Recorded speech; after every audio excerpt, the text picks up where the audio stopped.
Você nem comentou as suas férias, Fernando de Noronha. Fernando de Noronha, Santana. Olha só. Mar, sombra, água fresca. Nossa. Uma bela companhia feminina cheia das piores intenções. Olá, pessoal. Tudo bem? Meu nome é Roberto Frota, artista brasileiro. E hoje eu estarei no Momento de Expressão. Você e o Chico ficam encarregados de tudo até nós encontrarmos uma nova diretora. Com uma carreira prolífica há mais de 50 anos, ele soma mais de 66 trabalhos na televisão, 38 espetáculos teatrais e 10 filmes. Mas a gente lembra. Roberto Frota, no Momento de Expressão. Eu tô pensando em dar uma saída aí, sei lá. O que é que você acha? Tomar um drink? Aí você me conta um pouco das suas férias e aí Olha, das minha querida, você sabe que eu adoraria desfrutar da tua companhia, mas acontece que eu tenho um compromisso inadiável. Fica por outra vez, tá bom? Tá bom. Hoje, às 23 horas.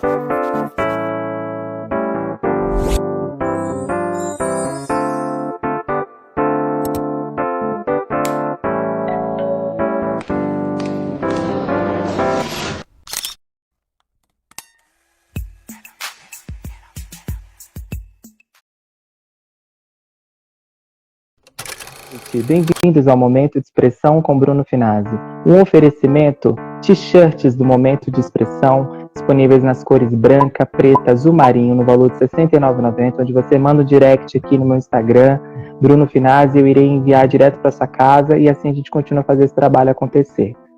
Hoje é comemorado o Dia da Bandeira, que foi criado logo após a proclamação da República, em 15 de novembro de 1889. A bandeira brasileira é alvo de controvérsia em suas cores. Sendo positivo, ela representa a pluralidade do Brasil e sua arte. Filho de um advogado, depois político e um artista, esse ser plural no cenário artístico possui mais de 100 trabalhos televisivos. Ator, diretor, produtor teatral, estreou na literatura com o livro Mão de Flor. Mas lá, em 1992, ele já escreveu um argumento de um filme que foi sucesso de bilheteria, Se Eu Fosse Você. Entre seus prêmios e mais recentes, foi os melhores do ano, agora em 2016, no prêmio Portal Recordista com melhor ator de papel cômico em A Terra Prometida. Desde que foi apadrinhado por Maria Clara Machado, vem colecionando personas, no teatro em 1969, em 1970 no cinema e desde 73 na televisão, tornando-se, como ele costuma dizer, um cronista do nosso tempo. Sua expressão vai além das cores da bandeira, pois ele é aquariano, original e intelectual, e jovem, atenuado aos predicativos que a maturidade te trouxe. Um profundo observador do mundo e seu comportamento óbvio e preciso, na sua visão como a canção do Zé. Oh, eu não sei se eram os antigos que diziam. Em seus papiros, Papilon já me dizia que nas torturas toda a carne se trai, que normalmente, comumente, fatalmente, felizmente, displicentemente o nervo se contrai, com precisão.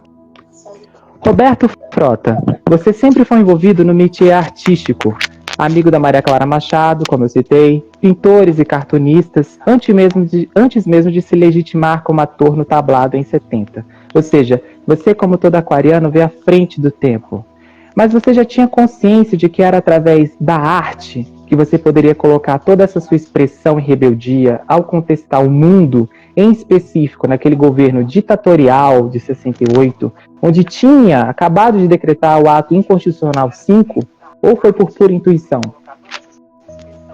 Olha, Bruno, desculpa, eu estou acabando de me desenrolar aqui. Desculpa aí.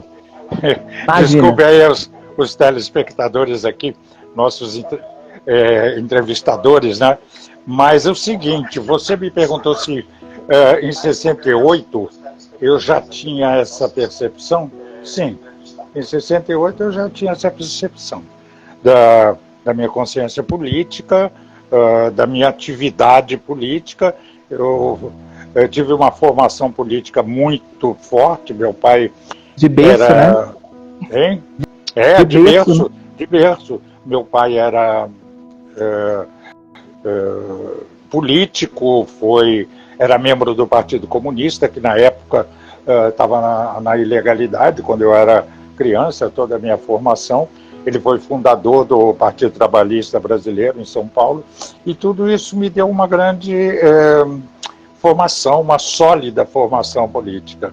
Então, em 68, eu já tinha essa noção, essa percepção, essa visão do mundo social, do mundo político da nossa época, né? Então, tinha assim, tinha. Mas é a consciência artística, porque você era muito bem relacionado, né? Apesar de você ter tido sua mãe era artista também, né? Formada na Belas Artes, você Isso. era um pouco burguês. Um burguês consciente do mundo. Exatamente. Pelo seguinte, meu pai era advogado, eu tinha um tio advogado, eu vim de uma família de advogados, então eu fiquei muito dividido entre seguir a carreira, fazer vestibular, fazer uma faculdade, mas não era aquilo que eu queria. Eu fiquei muito conflituado, Bruno. Eu comecei a fazer artes plásticas por conta disso, para manifestar a minha necessidade de fazer de me exprimir.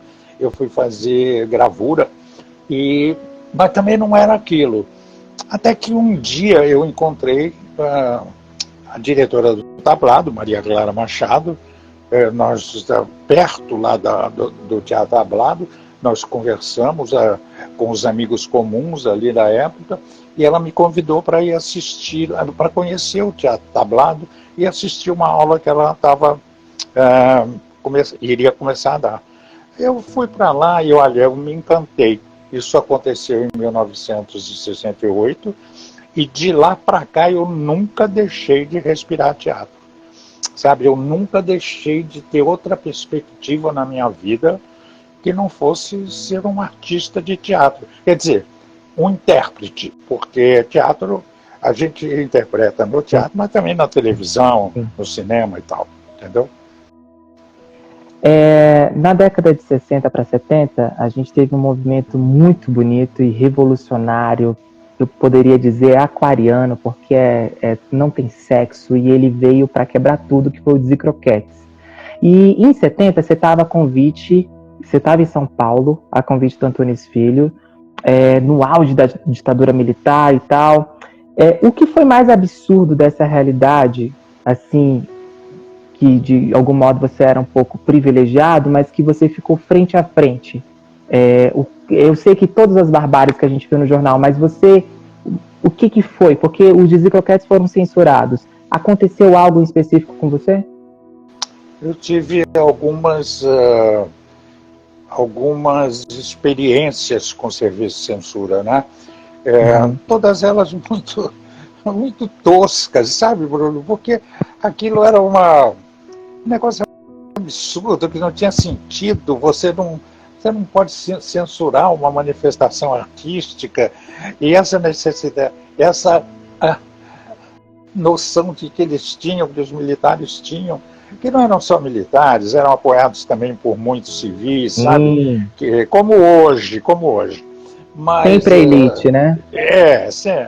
Mas eles achavam que podiam censurar. Então, você, para fazer uma peça, para estrear uma peça de teatro, você tinha de ir para um teatro vazio, com o censor sentado na plateia, e passar a peça para o censor.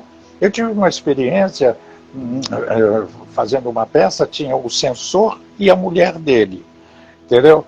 E a gente ouvia do palco ela dizer para ele assim: agora, é essa cena que eu te falei, presta atenção. Entendeu? Então o que acontecia é que ela que tinha lido a peça, não era ele, não. Entendeu? Então ele prestava atenção no que ela estava dizendo. Coisas assim, coisas patéticas. Como eu mencionei, no Dia da Bandeira, após a proclamação da República, que foi recentemente, né? A cor predominante do Brasil, ela é verde, e que simboliza a nossa vegetação, nossa floresta amazônica. Em 2021, a nossa classe artística, nossos amigos artistas brasileiros, entoaram o Salva Amazônia e destacaram a falta de cuidado na gestão do governo anterior. Esse ano, as fumaças, as queimadas no Amazonas continuam, os rios secaram e não houve criação de nenhuma comoção para uma conscientização dos nossos recursos naturais. Partindo desse pressuposto, a arte sempre é política, ela tem seus interesses. Quais são esses? Bruno, eu acho que qualquer ato é um ato político.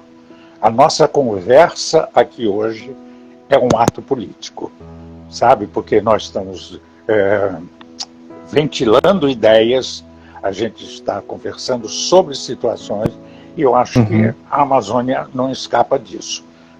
Nós vamos pagar esse preço, não tenha dúvida. Por que a nossa classe se calou? Roberto, essa é a pergunta, para ser mais taxativa ainda. Eu acho que a gente se dividiu muito, Bruno. A gente ficou muito polarizado, a gente perdeu muito a esperança, sabe? O nosso presidente veio resgatar isso e está fazendo isso muito bem, e eu espero que faça melhor ainda, porque precisa mais, sabe? Precisa muito mais. O mundo está mudando, Bruno. O mundo vai mudar. Não é para mim, não sei se será para os meus filhos e para você, mas com certeza será para os meus netos. Entende? Então eu espero que tudo o que a gente faça possa tornar o mundo num mundo melhor para as gerações que virão, sabe? Roberto, esse ano nos deixou uma pessoa que você trabalhou muitas vezes, que foi o Zé Celso, e ele representa esse espírito anárquico, político do teatro. Porém, é um espírito cultural que se tornou cultura, os projetos serem aceitos por determinada classe artística, né? Visibilidade, interesse político, que possui uma entropia que não se quebra. Em nome de uma classe artística, em geral, no qual você representa e tem propriedade, porque você já viu vários governos, você sabe como é que funciona esse sistema. Você já foi muito beneficiado com essas leis de incentivo? Ou seja, você faz parte também dessa cultura, dentro da nossa cultura, ou seja, você é um dos que prefere os projetos serem sancionados por um grupo que sempre conquista, pois ele é político, ou você é melhor, ou você é daqueles que prefere estar sempre exercendo o direito? Correr por fora. Como seria isso, Roberto? Olha, eu me meto e levanto verba e monto. Eu só tive uma montagem que foi subvencionada. Foi uma peça que eu fiz durante a pandemia, de uma história linda, porque eu levei a cena de uma maneira virtual, eu produzi um espetáculo virtual sobre cartas que o poeta Carlos Drummond de Andrade escreveu para minha mãe, poetisa, poeta, artista, que estava internada tuberculosa no sanatório. Quando eu fiz 18 anos, a minha tia, irmã da minha mãe, me deu essas cartas e falou, ela tinha guardado, a minha mãe entregou para elas, e ela disse, agora que você completou a sua maioridade, você vai saber o que fazer com ela.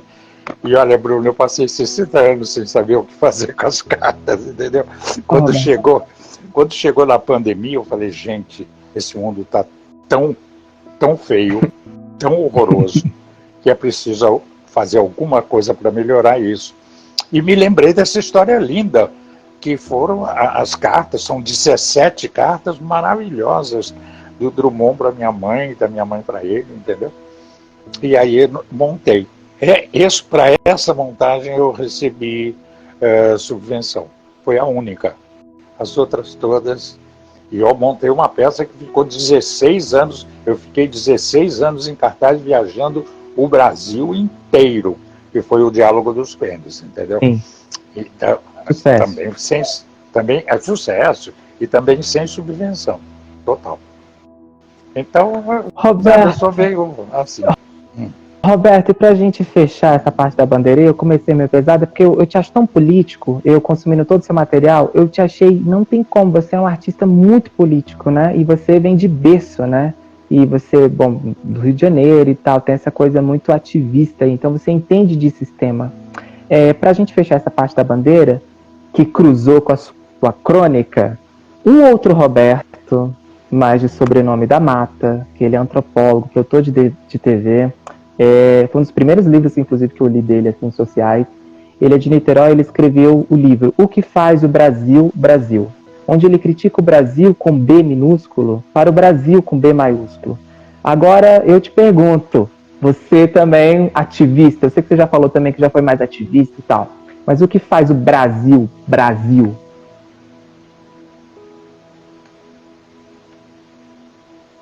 Olha, é uma pergunta, porque realmente faz alguma coisa. É preciso a gente saber como entender e como procurar. Mas, com certeza, poderia fazer mais, Bruno. Com certeza, esse é um país de talentos e de potencial que, enfim, faz alguma coisa assim. Não vou dizer que não, e reconheço que faz, e às vezes o que faz muito bem. Faz muito bem, é preciso deixar isso bem claro. Mas poderia fazer mais. Vamos lá, a gente está no caminho. Quem sabe a gente começa a fazer cada vez mais aí, né? Bem respondido. Roberto, entrando agora no outro arco dessa parte de consciência artística, o meu artístico há uma abertura sexual de propostas de cunho indecente, constantes, até queimar o nosso filme, porque todo mundo acha que todo ator, artista é promíscuo, né? E até a própria Fernanda Montenegro já falou que sempre tem esse lugar, o teatro é um lugar onde as pessoas querem se expressar de uma forma errônea. Como todo meio, né, como todos que há pessoas com ausência de caráter, né? Você já foi muito assediado, por exemplo? Não. Não? Intimidou o pessoal? Não foi. Claro, foi assediado um pouco, mas não muito assediado, não. Não muito assediado, não. E, ao contrário, você já foi rejeitado como ator? Como ator? Já. A primeira tentativa o primeiro convite que eu recebi para fazer uma peça profissional, eu fui para a primeira leitura do elenco. Quando chegou no final, o diretor falou: legal, você agora corta o cabelo tal para o personagem. Falei, tá bom. Aí quando eu estava na minha casa de noite, tocou a campainha, era o produtor do espetáculo, meio esbaforido, falou: olha, eu vim te avisar para não cortar o cabelo não, e você foi tirado do elenco, você não está no elenco não. Ele vai escolher outro. Foi assim que eu comecei. Já começou mexendo no seu ego? Já deu uma ferida no ego? Não, depois eu fui para outra e tal, e logo depois o Antunes me chamou e ficou tudo bem. Só o Antunes, né? Roberto, você rejeitado, eu sei que você não foi por mulheres, porque você foi casado com uma das mulheres mais bonitas e elegantes do nosso país até hoje. Todo mundo fala muito da Ângela Vieira como referência de mulher elegante. Falando de egos, você como homem e assim, ter ficado com as mulheres mais cobiçadas do país, casado, ter tido filho, como é que é para essa vaidade toda, para um artista, por exemplo, não se perder a sua identidade artística por esse mundo glamourizado e de beleza, de conhecer muita gente interessante, né? Porque a Ângela, acredito que foi de muitas mulheres interessantes que você conheceu, né? E hoje essa dicotomia dos celebrities e dos artistas está muito... As pessoas não sabem muito definir, essa geração da minha para baixo não sabe definir, ficam muito seduzidos com isso, né? Aí, por exemplo, olha a tua história, aí fala assim, poxa, o cara foi casado com uma mulher gata, você é ator também, vou casar só pra ter a mulher que eu quiser. Como é que foi isso pra essa questão do ego do artista, do ator, sobretudo na sua experiência? Como antes do meu casamento com a Ângela, eu já era ator há algum tempo, eu já tinha uma vivência. Eu já sabia o que era a parte profissional e a parte pessoal, entendeu? Quando a gente começou a se relacionar, a Ângela ainda não estava fazendo o sucesso que ela chegou a fazer. Então a gente teve tempo de trabalhar isso na nossa relação pessoal e saber separar muito bem o que era o profissional e o que era o pessoal. Agora, realmente, você fica sujeito a muitos comentários, muitas curiosidades. Olha, como é que é ser casado? Tá? Foi normal. Eu acho a Ângela uma pessoa muito legal, a gente se dá bem até hoje. Temos uma filha e tentamos educar esta filha bem até hoje. E foi bem. Agora, claro, o que acontece. Você sempre falou que você gosta que ator é ator em qualquer um dos veículos. É a sua frase quando você é questionado na sua polivalência, né? Porque você é ator, diretor, produtor, escreve. Você complementa dizendo que você gosta de trabalho. Você gosta de trabalhar, não importa a sua vertente da arte. Mas quando pesa a questão... Hein? Eu estudo, né, Roberto? Eu não estou aqui brincando. Agora você fala que quando pesa a questão do cachê, Roberto, quando você fala assim, as pessoas gostam de te chamar para trabalho, tem muito essa mania, né? Ai, vamos lá trabalhar comigo, Roberto? Aí quando você começa a falar da parte burocrática, a parte executiva, fala, não, mas aí não vai ter isso e não sei o quê. E para você, assim, você é um tipo de ator, não vou falar mercenário, mas assim, capitalista? Justo, eu sei o quanto vale o meu trabalho e eu dentro do mercado, e eu tento sempre receber um cachê justo pelo meu trabalho. Acabou de acontecer ontem um episódio assim. Há pouco tempo atrás um ator faleceu e estava no meio de um filme. Aí ele já tinha as cenas gravadas, mas não tinha as cenas ainda sonorizadas, locutadas. Estava faltando a voz dele em algumas cenas.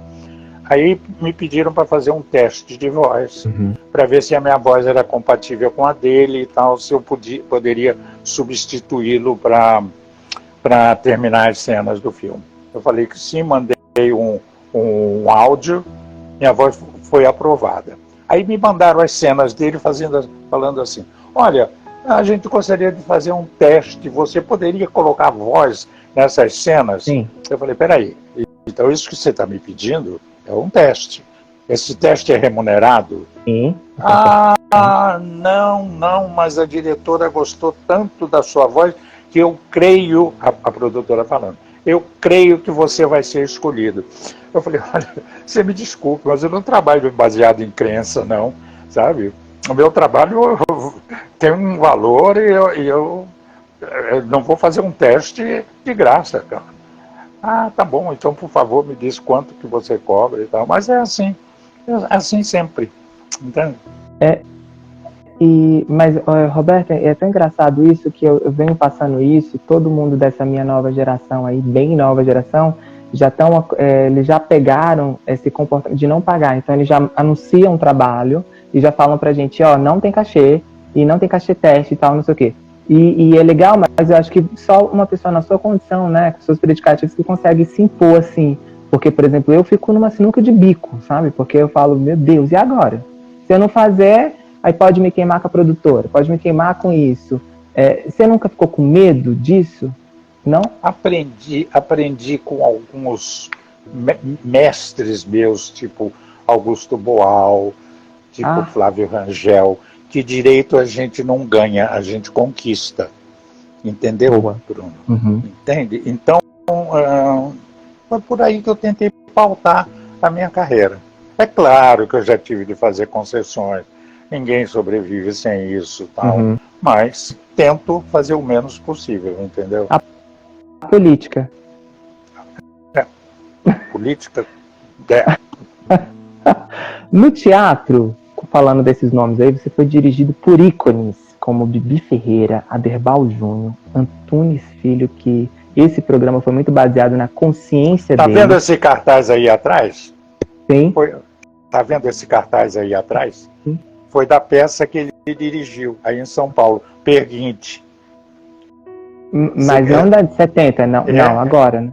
Não, 70. Esse cartaz é da Maria Bonomi. Meu Deus. E tá intacto, Roberto. eu preservei ele bem. Muito. Aí está o nome de todo o elenco, toda a ficha técnica. É lindo o cartaz, lindo. Não sei se você sabe, Roberto, mas o momento de expressão foi baseado quando eu voltei para o teatro. Eu estava escutando muito Antunes Filho. Antunes Filho, ele morava perto de mim, porque o Sesc que ele dava aula, Consolação, que é o CPT, Consolação. Era muito perto onde eu morava, e o Antunes para mim sempre foi um ícone, assim, antes de eu ter consciência artística e tal. E o meu projeto, por exemplo, o Momento de Expressão, é baseado todo na cultura dele, né? A autoexpressão. Quando ele falou sobre autoexpressão, que a gente precisa ter essa identidade para ser um bom ser humano, é totalmente baseado na consciência do Antunes. Mas voltando a falar, Celso Tirré, Zé Celso, Moacir Góes, mentes imortais do teatro. Mas eu vejo você sempre mencionando a Camila Amado, o que nos passa a percepção que deixou um tom de predileção por ela. Por que esse carinho todo? Ao falar dessa amizade, as primeiras impressões é que era muito especial, né? Eu não estou falando que a Camila Amado não tinha um prestígio deles, né? Mas é porque quando você fala, a gente estudando, fazendo sua análise comportamental, percebe que você tinha uma amizade com ela. Por quê? Vocês eram cúmplices assim, Roberto? Camila era gênio. Camila era absolutamente gênio. Foi uma experiência única. Única. Eu jamais vou esquecer. Fomos muito amigos, trabalhamos algumas vezes juntos, mas conversávamos muito e tal. E é uma pessoa fora de série. Artisticamente, ela tem um peso maior do que esses nomes para você em específico? Ou você acha que foi uma análise leviana minha? Não, eu não sei nem se é possível, sabe? Porque a minha relação com ela se deu num outro nível, num outro plano. Era uma coisa, a gente conseguia entender, Bruno, porque tem uma coisa, quem faz teatro, quase todos nós, mas alguns não têm e simplesmente não têm. É como andar de bicicleta, ou você sabe ou não sabe, entendeu? Tem um momento em que você entra em cena que ninguém consegue definir direito que universo é aquele, entendeu? Que plano é aquele? E a Camila sabia muito bem disso, sabe? Você é transportado por uma outra coisa, e a gente conversava muito sobre isso. E ali a gente... É engraçado, Bruno. Eu sempre tento conceituar sobre isso, pensar sobre isso, mas é impossível, você sabe. Dionisíaco, é muito abstrato, você acha? É muito abstrato esse lugar que você está falando? Muito abstrato. Tem gente que simplesmente não consegue, mas tem gente que, quando entra ali, se transforma e é capaz de tudo, porque a gente é capaz de tudo, né, Bruno? Sim. A gente no palco, a gente voa, a gente muda de voz, a gente tem outro fisicamente se transforma. Sim. É miraculoso, é alguma coisa que transcende a condição, sabe? Você ficou 6 anos em cartaz com uma peça do Lauro César Muniz, outro para mim que eu admiro muito, né, de novela. Você também fez outra peça de sucesso com o ator Marcos Caruso, que o pessoal imagina que o Caruso é só ator ali e tal, mal sabe o gênio que ele é. Para ir coçar é só começar, que também trabalhou com você, Mulheres Apaixonadas, só que em outro núcleo. Vocês foram sucesso de crítica, recordista absoluto no Brasil, acumulou até agora cerca de 6 milhões de espectadores, quase 9 mil apresentações, mudou várias vezes de elenco. Qual foi a principal receita do sucesso dessas peças? Hoje, com tanta experiência, você sabe pegar um texto e saber se ele vai ter êxito, Roberto? Assim, se ele vai dar pé ou não? Assim, você acha que só depende dessa graça divina? Uma vez eu vi a Regina Duarte falando que porque o público é abençoado por Deus, assim, e aí não... Mas eu acho que tem que ter um pouco de tino, não? Eu acho que você pode saber se ela tem possibilidade de sucesso. Se ela é bem escrita, se ela tem uma carpintaria teatral legal, se ela tem os ganchos certos, mas é uma química que, por exemplo, Bruno, tem peças como, eu me lembro de uma, El Grande de Coca-Cola, que fez o maior sucesso em São Paulo. O Laerte Morrone dava um show nessa peça, e aqui no Rio não fez sucesso, entendeu? Acontece, é uma química, alguma coisa, entendeu? Quer dizer, não é que não fez sucesso, fez uma carreira muito abaixo comparado à carreira paulista, entende? Você acha que o público é muito diferente do paulistano pro carioca ou não? Eu acho. Eu acho que a formação do público, do espectador carioca é muito rasa. Muito rasa. O público paulista é muito mais exigente. Aliás, tudo aí em São Paulo, né? Busca um nível de excelência que a gente não tem aqui, né? Não é só em arte, não. É em tudo, nos serviços terceirizados, nas ofertas de manifestações artísticas, tudo. É muito corporativo, né? Aqui é muito forte, é muito técnico. Mas eu acho que também, mas eu sou muito defensor também do teatro carioca, né? Sobretudo tablado, porque ele tem um delírio, né? Eu consegui me expressar sem nenhuma reserva mais no teatro do Rio de Janeiro, por exemplo, né? Eu era de uma companhia de teatro aí em Campo Grande e eu consegui coisas que eu na escola de teatro, por exemplo, eu não consegui. Continuando, você fez Mulheres Apaixonadas com Caruso, que eu falei, e você fez Mulheres Apaixonadas, Professor Lobato, que ninguém esquece, a gente tá te vendo todo dia e tal. Você contracenou com a Vera Holtz, uma grande atriz que está, inclusive, com um filme em cartaz, Tia Virgínia. Já assistiu? Não. Muito bom. Eu tô saindo de uma pneumonia, Bruno. Eu tô aqui. Fiquei 14 dias internado aí, então... Mas é muito bom. Tô indo mas bem. Tá melhor, né? Tô melhor. E não parece mesmo que você veio de uma pneumonia, porque você tá aparentemente bem. A Vera Holtz é uma grande atriz, assim como você. Mas intimidou contracenar com ela? Você ainda tem algum medo de contracenar com alguma atriz? Tem alguém ainda que te intimida assim, entrar no palco? Não, eu respeito, mas medo eu não tenho, não. Você já venceu todos os medos? Hein? Você já venceu os medos, então. Mas com a Vera é uma parceria que vem de muito tempo. Fez uma novela, aconteceu uma cena muito engraçada, porque eu tinha de assediar ela num baile de carnaval, e eu estava fantasiado de Zorro, e eu usava um bigodinho postiço colado, e eu tinha de dar um beijo nela. O primeiro beijo que eu dei nela, quando a gente se separou, meu bigode estava na boca dela. Depois disso, não tem como ficar cúmplice, né? Virar cúmplice, entendeu? Sim. E não aí tem como ter medo. Peças. E aí fizemos peças, novelas. Sempre muito bom. No filme A Queda, do Rui Guerra, você ganhou o prêmio do júri. Esse filme possui uma temática diferente dos atuais, né? O cinema brasileiro atual está se repetindo com a temática de sempre, né? Desde que teve o governo Collor e ele renasceu como a Fênix, né? Com o mecanismo da Embrafilmes, que era um mecanismo arcaico, mas era um mecanismo que funcionava. Hoje a gente está com a Cine, que tem as suas temáticas, as suas predileções.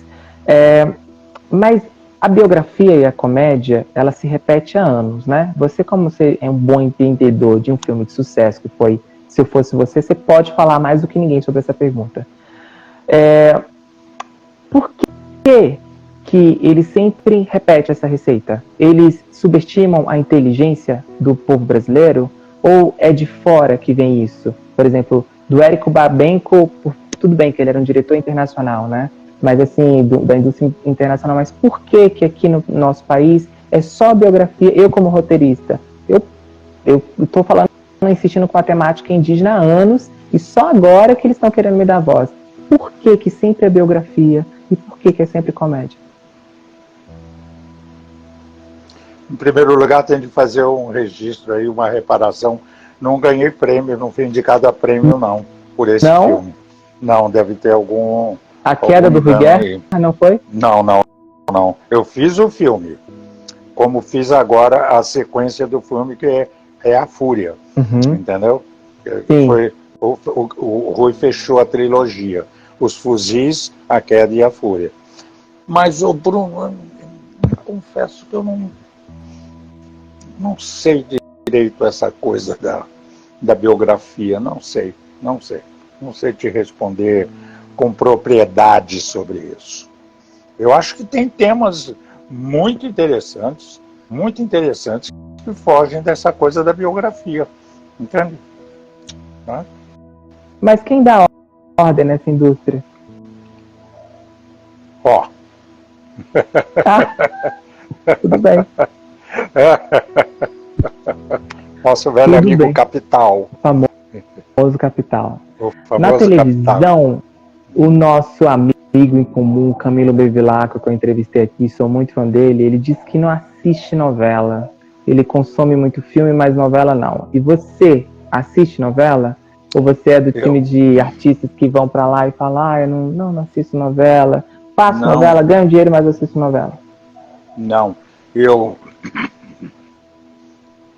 tento assistir. Acontece que eu vejo que cada vez mais a novela da tarde, que passa no Vale a Pena Ver de Novo, é melhor do que a novela da noite. Então, eu começo a ficar muito entediado com aquela coisa que eu já sei o que vai acontecer. Entende? Sim. Quando um dos meus filhos assiste algum capítulo de novela comigo, eles pai, para de dizer qual vai ser a próxima cena, porque eu falo, agora vai acontecer isso, agora vai acontecer aquilo, entendeu? Sim, é a mesma coisa, assisto com a minha mãe é a mesma coisa. Aproveitando e citando o Camilo, ele foi um galanzinho, né? Criou-se um frenesi em torno dele, quando ele fez Macintosh, fez sucesso na peça dele. Só que você possui um arquétipo viril, e que os diretores, eles exploram esses seus traços fortes, né? Fechados, de vilão, de bandido, de cara errado, de problemático. E você, inclusive, você em outro momento já disse que prefere fazer esse tipo de personagem. Agora falando do dinheiro, que é o que você falou para mim, e comercial, publicidade é um lugar muito importante para a gente diversificar e ganhar dinheiro com a arte. Esse arquétipo de personagem te atrapalhou no mercado publicitário? Eu acho que um pouco. Foi? Eu acho que um pouco. Eu acho que fiquei um pouco marcado por um arquétipo aí que a televisão insistiu muito em me colocar. O rural. O Bruno, eu tenho alguma coisa de rural? Não. Eu não tenho nada de rural. Não. Mas o que eu fiz de rural, sim, entendeu? O que eu fiz de rural, gente. Ana Raiz é Trovão, não sei o que, papapi. Entende? Muito rural. No entanto, aí vou fazer Chiquititas e dou super bem com um personagem que era elegante, ricaço, urbano, sabe? E falando desse, você falou algumas outras vezes que dependia de algum projeto, que estava alguns projetos para poder fazer e tal. Nesses anos todos que você construiu, você conseguiu construir algum patrimônio, assim? Sim. Você está rico? Não estou rico, mas eu consegui educar 3 filhos, com a ajuda das minhas esposas, claro, sim, mas e consegui comprar um apartamento, então... Tá tranquilo, tem um saldo positivo aí, entendeu? Roberto, você é um cara de personalidade muito forte, autêntico, aquariano, segurou e está há muitos anos, mais de 50 anos de carreira.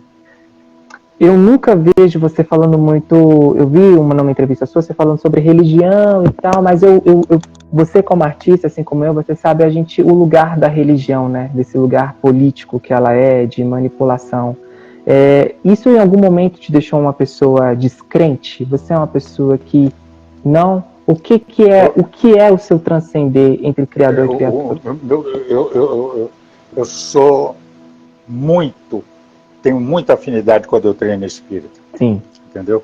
Eu não sou católico, não tive formação católica, sabe? Eu acho que depois que eu fui adquirindo uma consciência e tal, eu comecei a ver também, estudando e tal, comecei a ver que a religião foi uma coisa organizada para dar ordem na sociedade da época.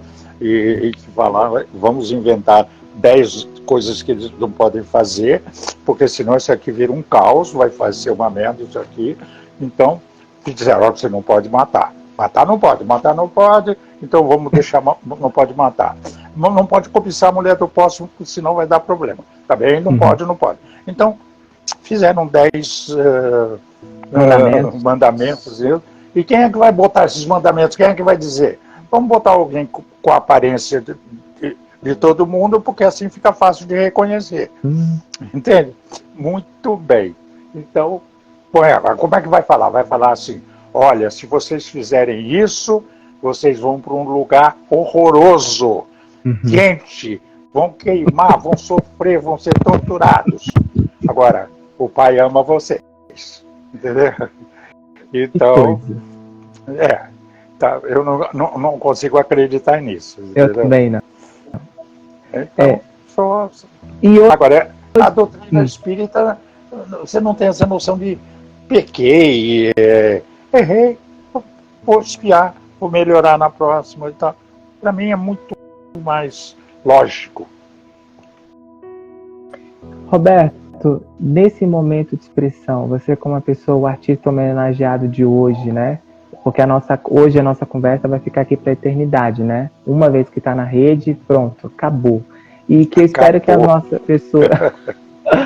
espero que a nossa pessoa da nossa geração, assim como eu, como outros que vêm assistir, possa ter esse despertar criativo, né? Como artista de expressão. Outra consciência artística que seria para esse momento e que compartilha... A Camila não está mais entre nós. Eu tenho certeza que seria ela que você falaria, que homenagearia. Qual seria outro artista, assim, hoje para esse momento, assim, que nem eu estou tendo hoje com você, para esse despertar criativo, esse despertar? Você viu que a gente falou sobre política, falou sobre toda essa consciência de política dentro da arte, essa consciência de mundo e esse mundo espiritual. Quem você acha que teria outro artista que tem essa consciência parecida com a sua? Eu acho que a gente tem alguns. Eu acho que a gente tem alguns pilares, alguns referenciais. Eu acho a Glorinha Pires uma delas. Eu acho a Bel Kuttner uma delas. Entendeu? Tem alguns. A Fernanda, com certeza. A Nanda Torres, né? A Montenegro. Fernanda Montenegro, com certeza. É um referencial para todos nós. E tem alguns, sim. Tem alguns. Gostaria de ver surgirem mais. Gostaria de ver que outros que começassem a trilhar esse caminho. A gente tem uma categoria muito poderosa, Bruno. Muito poderosa. A gente pode fazer movimentos. Mas você acha que essa categoria está empoderada ainda? Não está. Precisa uma união. Precisa ter uma consciência de classe. Entendeu? Mas ninguém sabe a extensão do poder que a gente tem na mídia. É muito. Hoje, nessa nova linguagem de mídia, você consegue se comunicar super bem, né? Lá no Instagram, conversa, responde as pessoas, seus fãs. Tem alguma coisa ainda que a tecnologia te assusta? Porque, como eu falei, falando sobre o aquariano sempre ele é muito linkado à tecnologia, né? Porque ele é mais ou menos profético, ele é matemático, o raciocínio dele resulta preciso, como eu falei na abertura. Tem alguma coisa que te traz medo na tecnologia? Eu não sei direito essa coisa de... por exemplo, foi um perrengue chegar aqui nessa live, entendeu? Eu tô há uma semana me preparando para isso, entendeu? Aprendendo isso, entendeu? Mas eu gosto, eu acho legal. Eu acho foi super rápido, você nem demorou, foi super rápido. Eu acho que é uma experiência para mim, entendeu? Mas essa coisa seria o quê? Seria... O Instagram me assusta um pouco. O WhatsApp eu tiro de letra, sabe? O Instagram Vou chegar lá. Mas, por exemplo, hoje com os direitos audiovisuais, né? Porque hoje a gente... Isso é uma questão. Isso é uma questão que, se a gente não tomar cuidado... Sim. Essa... Sim, mas é um caminho sem volta também, né? Mas o que eu fico percebendo também, Roberto, é porque as nossas leis não estão fortificadas, né? E como passar para inserir isso? Porque aí eu vejo lá a Glória Pires receber o prêmio lá e fez o discurso, mas o resultado não aconteceu em nada. A Record entrou em contato comigo recentemente para poder negociar uma entrevista minha com o Jeff Machado, que foi um amigo meu que morreu.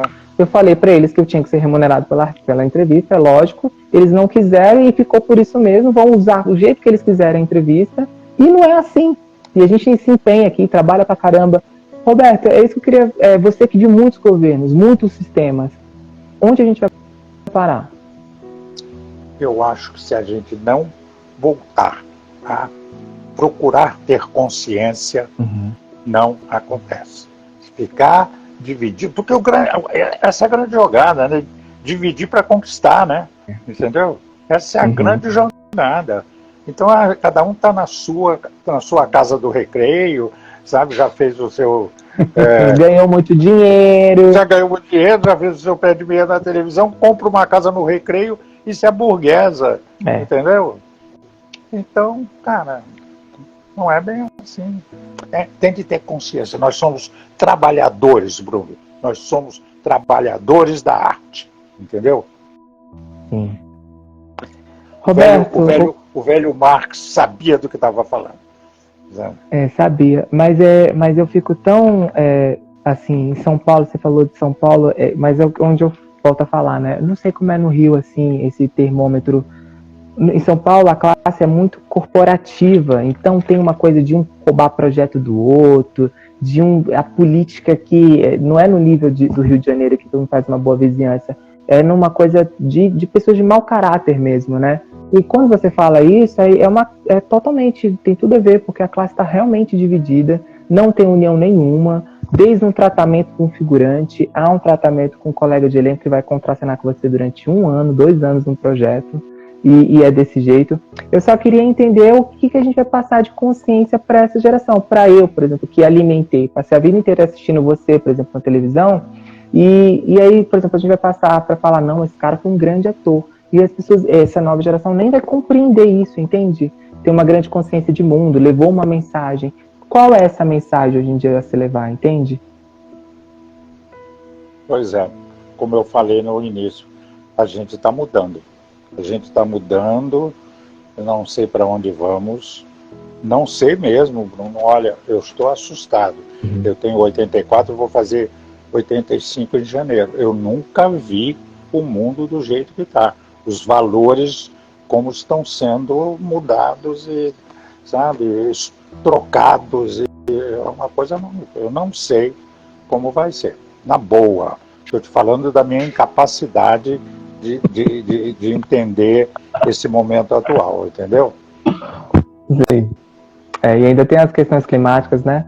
Roberto, doeu a entrevista? Não,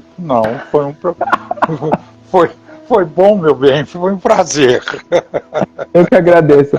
Roberto, muito obrigado por você estar aqui, por Obrigado você ter essa consciência, essa pessoa de expressão. E ao público que nos acompanhou, fique com essas e outras entrevistas com artistas em todas as plataformas digitais. Adquirindo a t-shirt Momento de Expressão, você contribui com o projeto, estimula esse projeto a acontecer, e só mandar um direct comigo no Instagram, e eu mesmo irei atender você enviando direto para sua casa. Momento de Expressão com Bruno Finazzi, estimulando a você ter consciência de si e resgatando a sua autoexpressão, sua identidade artística, e contribuindo para uma sociedade com propósito. Ao vivo no Instagram, sempre às 11 horas. Obrigado, viu, Roberto? Bruno, antes da gente terminar, eu queria dizer que admiro muito o seu trabalho, viu? Gostei muito e fiquei muito honrado por você ter me escolhido para essa entrevista. A honra é minha. Momento de expressão. Eu queria ter feito com a camiseta, que eu achei ela linda também, mas... Não, tá ótimo, Roberto. Muito obrigado, viu? E obrigado por esse selo aqui. Deus abençoe você. Gente, muito obrigado, viu? Agora eu vou trabalhar aqui, porque vocês vão ver o programa todo editado no YouTube, no Spotify, vocês vão ver. tá bom? Tá bom. Obrigado, Roberto. Tchau, tchau. Valeu. Tchau.